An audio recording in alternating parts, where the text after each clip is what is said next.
అందరికీ వందనాలు. ఈ వీడియోని ప్రతి ఒక్కరికి షేర్ చేయండి. 31st నైట్ వాగ్దానపు కార్డులు తీసుకుంటారు, ప్రామిస్ కార్డులు అంటారు వీటిని. 31st నైట్ ప్రతి ఒక్కరు తీసుకుంటారు, స్టేటస్లలో, ఇన్స్టాగ్రామ్ స్టోరీలలో పెడుతుంటారు.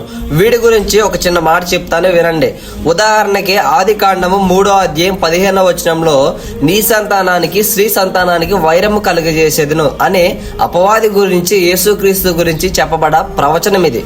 ఒకవేళ ఈ వాగ్దానం కార్డు నేను తీసుకున్నాను అనుకోండి, ఈ వాగ్దానం అనేది నెరవేర్పు జరుగుతుందా?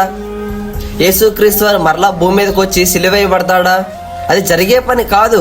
అలాంటప్పుడు ఈ వాగ్దానం నెరవేర్పు జరగలేదంటే బైబిల్ అబద్ధం చెప్పింది అవుతుంది, దేవుడు అబద్ధికుడు అవుతాడు. సో వాగ్దానం అనేది బైబిల్లో ముద్రించబడింది, ఆల్రెడీ వాగ్దానం ఇవ్వబడింది. సపరేట్ గా నువ్వు అందులో నుండి వాగ్దానాలు తీసుకోవాల్సిన అవసరం లేదు.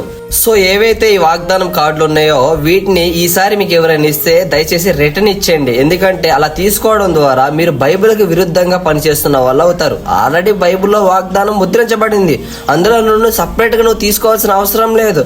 ఒకవేళ ఆ సంవత్సరం ఆ వాగ్దానం నెరవేర్పు జరగకపోతే బైబిల్ అబద్ధం చెప్పింది అవుతుంది, దేవుడు అబద్ధికుడు అవుతాడు. సో దేవుడు అబద్ధం చెప్పేవాడు కాదు. దయచేసి ఇలాంటి వాటిని ఎంకరేజ్ చేయకండి.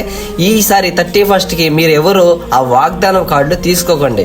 ఈ వీడియోని ప్రతి ఒక్కరికి షేర్ చేయండి. ఆమేన్.